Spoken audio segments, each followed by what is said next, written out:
Bismillahirrahmanirrahim. Assalamualaikum warahmatullahi wabarakatuh. Bismillah walhamdulillah wassalatu wassalamu ala rasulillah wa ala alihi wa ashabihi wa man wala.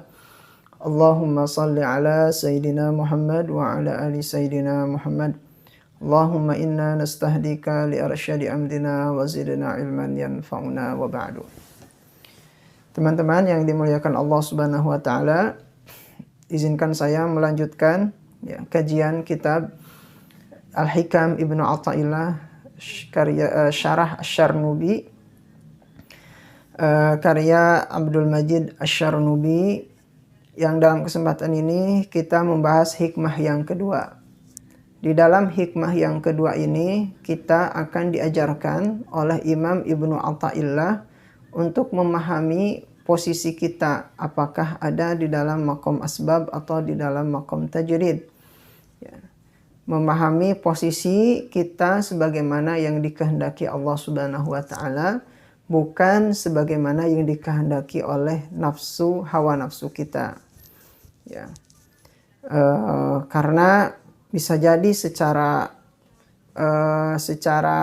zahir, kelihatannya ingin fokus bertakarub kepada Allah Subhanahu wa taala, tetapi secara batin, secara spiritual itu sebenarnya bukan mengikuti kehendak Allah, tetapi mengikuti kehendak hawa nafsu kita.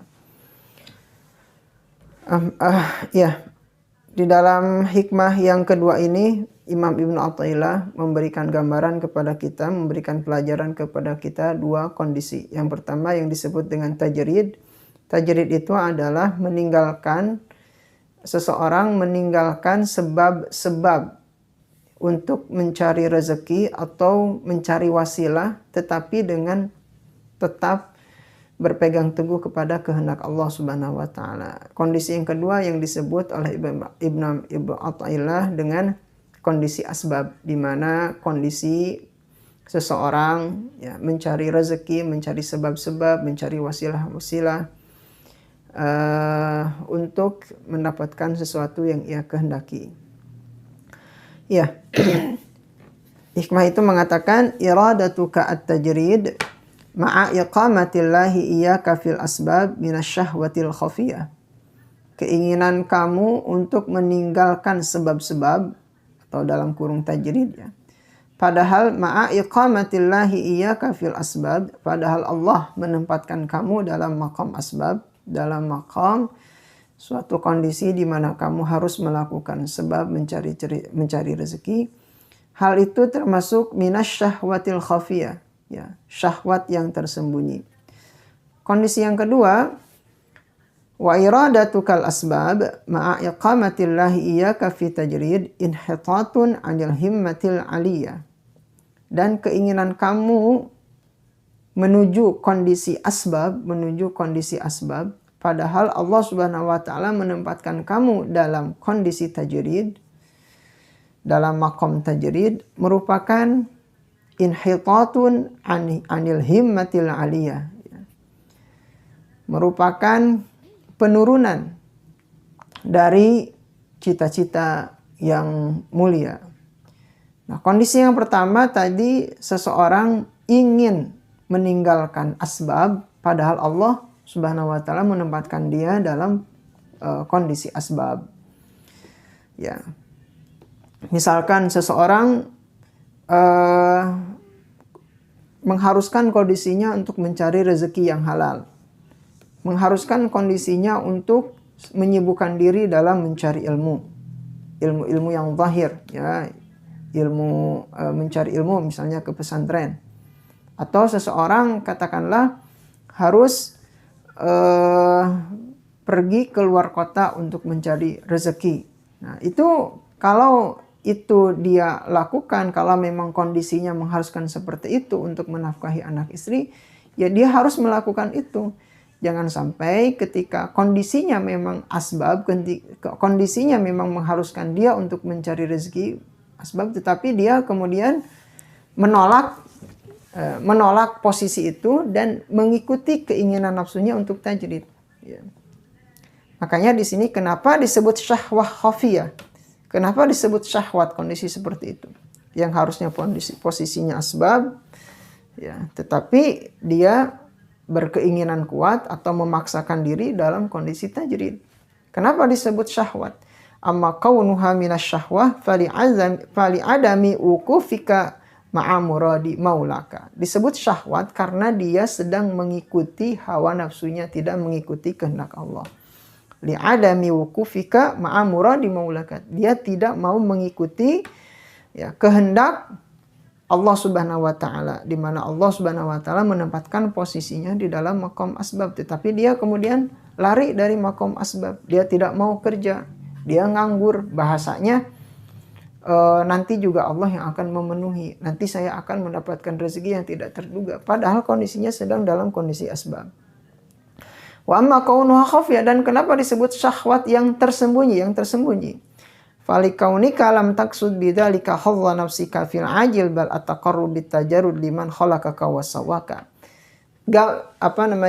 Kelihatannya, ya, kelihatannya dia itu ingin fokus beribadah kepada Allah Subhanahu wa taala, ingin fokus taqarrub kepada Allah Subhanahu wa taala, zat yang menciptakan dia. Ya, dia tidak ingin mengikuti hawa nafsunya. Faqad zayyanat lakan nafsu bidasisatil khafiyah. Padahal hakikatnya dia sedang mengikuti hawa nafsunya yang tersembunyi, yang menginginkan hawa nafsunya itu untuk mencapai derajat spiritual tertentu, sehingga dia ingin keluar dari makom asbab, padahal Allah Subhanahu wa taala menghendaki dia dalam makom asbab. Para hadirin yang teman-teman yang dimuliakan Allah Subhanahu wa taala, posisi ini penting, ya, karena kita akhir-akhir ini banyak melihat orang-orang yang hakikatnya sedang berada di dalam kondisi harus asbab, tetapi dia kemudian lari dari hal tersebut, ya, dan meninggalkan asbab gitu dengan alasan ingin fokus ibadah. Tidak bisa seperti itu. Nabi Muhammad SAW, walaupun beliau sudah menjadi nabi, ya, ketika peristiwa hijrah dari Makkah menuju Madinah, beliau beliau meminta kepada Sayyidina Ali untuk menggantikan posisi Nabi, menggantikan posisi tempat tidur Nabi, untuk mengelabui orang-orang kafir Quraisy. Kemudian juga Nabi Muhammad SAW ketika dikejar oleh orang kafir Quraisy, beliau bersembunyi di gua, ya, selama 3 hari. Itu untuk menunjukkan bahwa Nabi Muhammad SAW walaupun posisinya sebagai seorang nabi, ya, tetapi beliau ketika dikehendaki Allah Subhanahu wa taala untuk maqam asbab, beliau melakukan itu semua. Padahal Allah Subhanahu wa taala bisa saja, mungkin saja, ya, dengan posisi Nabi Muhammad Sallallahu Alaihi Wasallam yang begitu luar biasa, bisa saja langsung mengirim buruk langsung sampai ke Madinah. Tetapi Nabi Muhammad, karena Allah Subhanahu wa taala menghendaki dia dalam posisi asbab, beliau Nabi Muhammad melakukan hal itu semua. Begitu juga Sayyidah Maryam, ya, beliau ketika Sayyidah Maryam dalam kondisi hamil yang tidak terduga, kondisi hamil besar, dalam keadaan lapar, Allah Subhanahu wa taala memerintahkan kepada Sayyidah Maryam untuk, ya, mencari pohon kurma yang besar, ya, dan Allah Subhanahu wa taala memerintahkan untuk menggoyangkan pohon kurma yang besar. Secara logis, seorang perempuan yang dalam kondisi hamil besar dalam keadaan lemah tidak mungkin, ya, tidak mungkin menjatuhkan kurma matang yang ada di dalam pohon dengan digoyangkan pohonnya, itu tidak mungkin. Tetapi hal itu dilakukan oleh Sayyidah Maryam, diperintahkan oleh Allah Subhanahu wa taala kepada Sayyidah Maryam untuk apa? Untuk memahami bahwa kehendak Allah kepada Sayyidah Maryam adalah maqam asbab, dan itu dilakukannya. Dan Nabi Muhammad SAW ketika maqam tajrid, ya, tidak memaksakan diri. Ya, ketika peristiwa hijrah, Nabi Muhammad SAW membaca ayat sadda wa min khalfihim saddan faghshaynahum fahum la yubsirun, ya. Itu Nabi Muhammad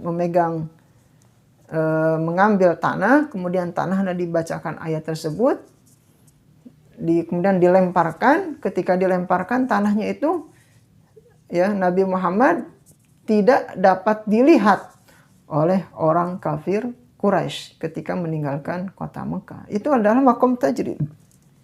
Jadi posisinya ketika seseorang itu maqam asbab, dia tidak boleh memaksakan diri untuk keluar dari maqam asbab, kemudian dia memaksakan diri maqam tajrid.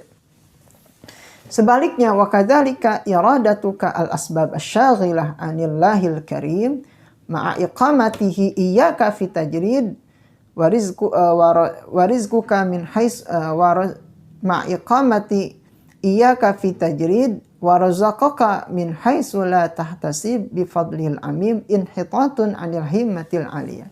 Ya, sebaliknya tadi, ya, ketika seseorang ditempatkan oleh Allah Subhanahu wa taala, dikehendaki oleh Allah Subhanahu wa taala dalam maqam tajrid, di mana segala urusannya sudah terpenuhi dari jalan-jalan yang tidak tertentu, dari jalan-jalan yang tidak dia kira. Allah Subhanahu wa taala memberikan anugerah kepada dia berupa rezeki yang tidak dia sangka-sangka. Tetapi kondisi yang nikmat seperti itu, kondisi yang nikmat seperti itu di mana dia bisa lebih fokus untuk beribadah kepada Allah Subhanahu wa taala, tetapi dia menginginkan al-asbab asy-syaghilah 'anillahil karim. Tetapi kemudian dia menginginkan memaksakan diri keluar dari posisi tajrid menuju posisi asbab. Dia malah ingin menyibukkan diri jauh dari Allah Subhanahu wa taala, ya.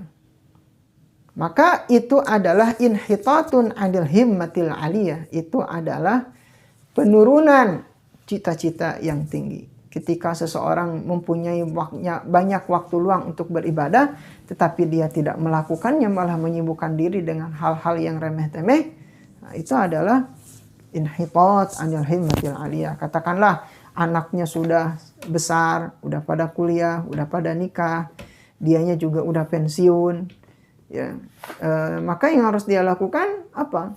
Lebih banyak bertajarrud, lebih banyak fokus kepada Allah Subhanahu wa taala. Secara harta sudah tercukupi, anak istri sudah tercukupi, ya itulah. Maka dia harus ridha dengan apa yang ditetapkan oleh Allah Subhanahu wa taala. Maka apa yang harus dilakukan oleh kita memahami posisi ini?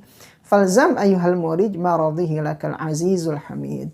Maka tetaplah wahai engkau seorang murid apa yang sudah dikehendaki Allah Subhanahu wa taala terhadap kamu. Jadi kita harus ridha dengan apa yang dikehendaki Allah Subhanahu wa taala. Ketika Allah yang menghendaki kita dalam posisi tajrid, ya kita maksimalkan posisi itu. Ketika Allah Subhanahu wa taala menghendaki posisi kita dalam maqam asbab, kita jalani asbab semaksimal mungkin dengan tetap berpegang teguh kepada Allah Subhanahu wa taala. Kita ikhlas juga harus menjalani. Dimanapun Allah menempatkan posisi kita, kita ikhlas menjalani, karena dengan keikhlasan itu Allah pasti akan menolong kita. Ya, kita harus memahami apa yang dikehendaki oleh Allah Subhanahu wa taala kepada kita. Fa innama adkhalaqallahu fihi tawalla i'anataka alaih. Ya, ketika Allah Subhanahu wa taala memasukkan kamu dalam kondisi tertentu, maka Allah Subhanahu wa taala akan menolong kamu dalam kondisi itu. Jadi kalau Allah Subhanahu wa taala yang memasukkan ke dalam kondisi tertentu, Allah yang akan menolong. Tapi wa ma dakhalta fihi bi nafsika wakkalaka ilaih. Ketika kita memaksakan diri, ya, mengikuti hawa nafsu kita, masuk dalam kondisi tertentu, maka Allah tidak akan menolong kita, wakkalaka ilaih, dan Allah akan memberikan urusan itu kepada kita, ya, menyerahkan urusannya itu kepada kita tanpa pertolongan Allah Subhanahu wa taala. Oleh karenanya ada suatu doa di dalam Al-Qur'an yang relevan dengan kondisi yang dijelaskan oleh Imam Ibn Athaillah ini. Al-Qur'an mengatakan, wa qur rabbi adkhilni mudkhala sidqin wa akhrijni mukhraja sidqin waj'alni min ladunka sultanan nasira. Doa ini bermakna, wa qur rabbi, ya Allah, ya Tuhanku, adkhilni, masukkanlah aku madkhala sidqin, ke dalam tempat, ke dalam posisi, ke dalam kondisi yang penuh dengan keikhlasan, posisi yang benar, posisi yang sesuai apa yang kau kehendaki. Wa akhrijni mukhraja sidqin, dan keluarkanlah saya ya Allah dalam suatu kondisi, dalam suatu posisi, dalam suatu tempat, dalam suatu keadaan yang keadaan itu ikhlas sesuai dengan kehendak-Mu ya Allah Subhanahu wa taala, bukan dengan kehendak saya, bukan karena mengikuti hawa nafsu saya. Waj'alni min ladunka sultanan nasira, dan jadikanlah kami wahai Allah Subhanahu wa taala dalam semua posisi itu ada dalam kuasa-Mu dan ada dalam pertolongan-Mu. Para hadirin, ya teman-teman yang dimuliakan Allah Subhanahu wa taala, fal madkhal as-sidqu an tadkhula fihi la bi nafsika. Jadi tempat kondisi yang dikehendaki Allah Subhanahu wa taala itu kondisi yang paling mulia, bukan kondisi yang sesuai dengan kehendak hawa nafsu kita. Wa makhraj as-sidq an takhruja la bi nafsika bal bi rabbika, dan tempat keluar dari suatu kondisi keadaan yang benar adalah keluar karena kehendak Allah Subhanahu wa taala, bukan karena kehendak nafsumu. Wa may ya'tasim billah faqad hudiya ila shiratal mustaqim. Barang siapa yang berpegang teguh kepada Allah Subhanahu wa taala, berpegang kepada kehendak yang diputuskan Allah Subhanahu wa taala, ridha dengan apa yang diputuskan, ya, ditakdirkan Allah Subhanahu wa taala, faqad hudiya ila shiratal mustaqim, maka dia akan diberikan hidayah, diberikan petunjuk kepada jalan yang benar. Fakun haitsu aqamakallahu dzul fadlil azim wa alamatul iqamah husulul istiqamah wa taysirul asbabi minal karimil wahhab. Maka jadilah engkau wahai para murid, ya, para pencari jalan spiritual kepada Allah Subhanahu wa taala, sesuai dengan apa yang ditempatkan Allah Subhanahu wa taala kepada kamu, sesuai dengan apa yang dikehendaki Allah Subhanahu wa taala. Apa tandanya Allah menempatkan kita itu? Tandanya adalah husulul istiqamah. Tandanya adalah istiqamah. Ketika kita istiqamah, ya, diberikan suatu posisi dalam suatu kerjaan tertentu, maka itu kita maksimalkan. Ya, jangan karena ada masalah sedikit kita keluar, ada masalah sedikit kita keluar. Jadi keluarnya itu karena kehendak jiwa nafsu kita, gitu. Bukan karena memang Allah menempatkan kita di suatu kondisi, tidak. Nah, tempat kerja ada masalah sedikit keluar, tempat kerja ada masalah sedikit keluar. Nah, itu. Jadi jangan seperti kutu loncat, ya. Yang dia loncat ya, sesuai dengan keinginannya. Tetapi yang harus kita lakukan adalah kita memahami, kita bertafakur ketika kita mau masuk atau keluar dari suatu kondisi, dari suatu keadaan, dari suatu posisi. Ya, kita harus bertafakur, kita harus bertadabbur, kita harus mempertimbangkannya dengan matang, ya. Kita berdoa, kita sholat hajat, kemudian sholat istikharah, ya, kita timbang mana yang istiqomah untuk kita, apakah di dalam posisi asbab, apakah di dalam posisi tajrid, ya. Dan semuanya itu kalau cocok, ya, wa taysirul asbab minal karimil wahhab. Allah akan memberikan tanda jalan-jalannya itu akan mudah. Jadi kalau kata orang yang mau lagi nyari jodoh, kalau jodoh mah nggak akan kemana, kalau jodoh mah akan mudah jalannya. Tapi kalau bukan jodoh, dicari, dikejar, ya tidak akan dapat. Jadi Allah Subhanahu wa taala akan memberikan kondisi-kondisi asbab dan kondisi-kondisi tajrid. Jadi kondisi asbab dan kondisi tajrid itu akan saling bergantian menuju posisi kita. Jadi tidak mungkin seseorang itu posisinya asbab terus atau posisinya tajrid terus, tidak. Ya. Dalam suatu kondisi ada kondisi kita mengharuskan asbab, ada kondisi kita harus mengharuskan tajrid. Ya, ketika kita bekerja dari kantor, dari rumah ke kantor kita bekerja, dalam kondisi kerja itu kita juga ada makom tajrid dengan kita melakukan doa, kita bertawakal kepada Allah Subhanahu wa taala. Ketika kita kerja, kita tajrid, ya, mengasingkan diri untuk beribadah kepada Allah Subhanahu wa taala dengan sholat berjamaah, dengan sholat duhur berjamaah, dengan melakukan sholat duha, dengan berzikir, sedikit-sedikit membaca Quran. Itu adalah makom tajrid bagi kita, supaya dalam keadaan asbab dan dalam keadaan tajrid itu sama-sama kita miliki, gitu. Itu saja yang bisa saya sampaikan teman-teman. Kurang lebihnya mohon maaf. Mudah-mudahan bermanfaat ya. Mudah-mudahan bermanfaat. Akhirul kalam. Wassalamualaikum warahmatullahi wabarakatuh.